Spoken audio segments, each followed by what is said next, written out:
بسم اللہ الرحمن الرحیم۔ محترم ناظرین، آج آپ کے سامنے ایک بہت ہی پیارا ٹاپک لے کر حاضر ہوا۔ دنیا میں رہتے ہوئے عام طور پر ہر کسی کا تجسس ہوتا ہے کہ اس دنیا کے متعلق جانیں، پہچانیں۔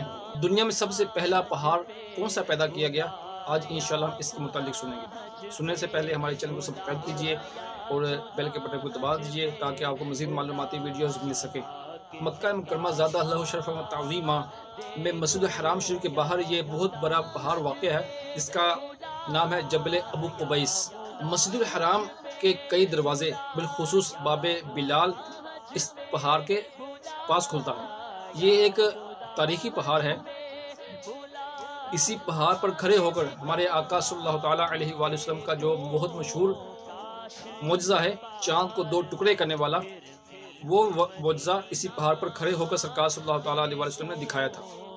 حجر اسود اور مقام ابراہیم کے دونوں پتھر بھی مسجد حرام میں آنے سے پہلے اسی پہاڑ پر تشریف فرما تھے۔ ایک روایت میں یہ بھی ملتا ہے کہ حضرت سیدنا آدم علیہ السلام کا مزار پر انوار اسی جبل ابو قبیس پر ہے، لیکن بعض روایات میں مسجد خیف کا بھی ذکر ملتا ہے۔ سرکار صلی اللہ تعالیٰ علیہ وآلہ وسلم کا اس پہاڑ پر کھڑے ہو کر چاند کو دو ٹکڑے کرنے والا معجزہ دکھانے کی وجہ سے اس پہاڑ پر مسجد ہلال کے نام سے ایک مسجد بنائی گئی تھی۔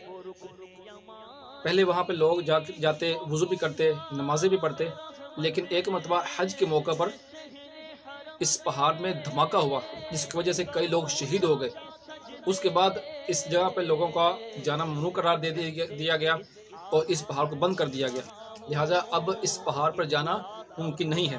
جو خوش نصیب مکہ المکرمہ مدینہ منورہ جاتے ہیں وہ ان پہاڑوں کی دور سے بھی زیارت کرتے ہیں۔ اللہ کرے ہم سب بھی مکہ المکرمہ جائیں، مدینہ منورہ جائیں اور ان پہاڑوں کو دور سے دیکھ کر زیارت کریں اور اپنی آنکھیں ٹھنڈی کریں۔ بہت بہت شکریہ۔ السلام علیکم۔